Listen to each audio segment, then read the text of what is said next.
In the previous two sections, I talked about what autoimmune disease is, how it's caused, certain things you can do to treat it, and then how diet and lifestyle really affect it and help you feel better or worse. In this section, I want to talk about the specific diets that I mentioned in the last section and go in a little bit more of a deep dive on each of these. So the first diet is a gluten-free diet. Now this means a diet of zero gluten. This does not mean a diet where you have a beer on Saturday or you have some gluten every so often. This means like zero gluten. So you really have to look at ingredients. And unfortunately, there's a list of ingredients that are a mile long that can mean gluten. And if you want that list, you can sign up below and I will send it to you. Just that you can look at and see to make sure that you're not getting gluten in your diet. Gluten is a protein that is found in things like wheat, barley and rye and triticale. I'm not really sure how you say that one, but it's a protein that really just causes inflammation and immune system ramping up in your body.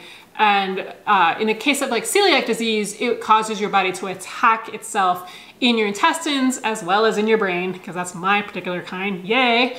But it's just something that you cannot have if you are on a gluten-free diet.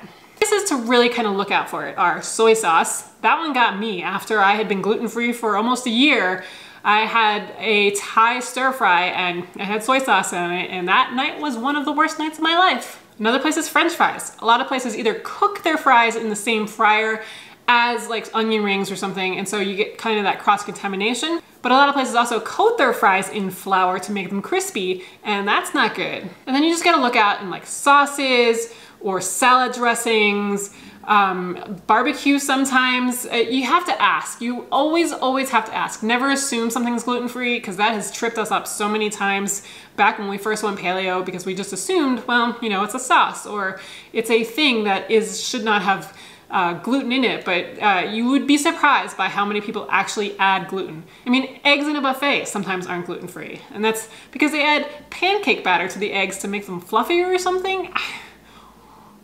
The moral of the story is you just have to really check. You have to be very vigilant, and you have to talk to the chefs, the waiters, the waitresses, anybody that's in charge of handling your food. And if you're at home, you have to be very careful if you have non-gluten-free people, because the cross-contamination can easily happen.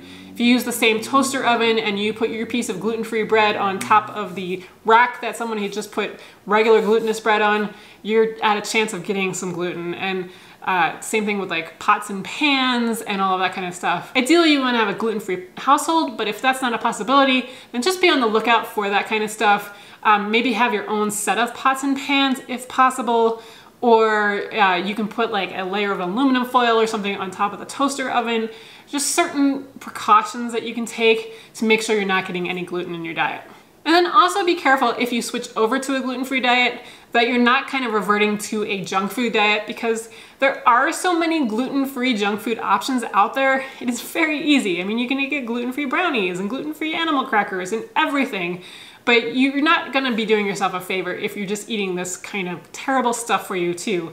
You still wanna make sure you're getting your fruits and vegetables and all of the healthy things that are gonna give you actual nutrients, and not just because it's gluten-free thinking it's gonna be healthy. And again, a gluten-free diet can help with autoimmune disease because gluten does punch holes in our gut. There are so many mechanisms by which gluten somehow finagles its way into our immune systems, ramps it up, and causes immune activity to happen, which is bad when your immune system is attacking itself.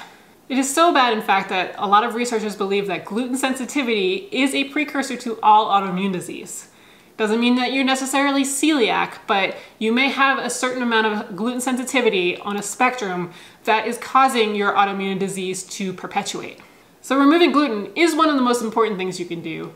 And if you're one of the lucky ones, this may be all you need to really stop your autoimmune disease and any symptoms. However, if you're not, move on to the next video and you learn all about the paleo diet.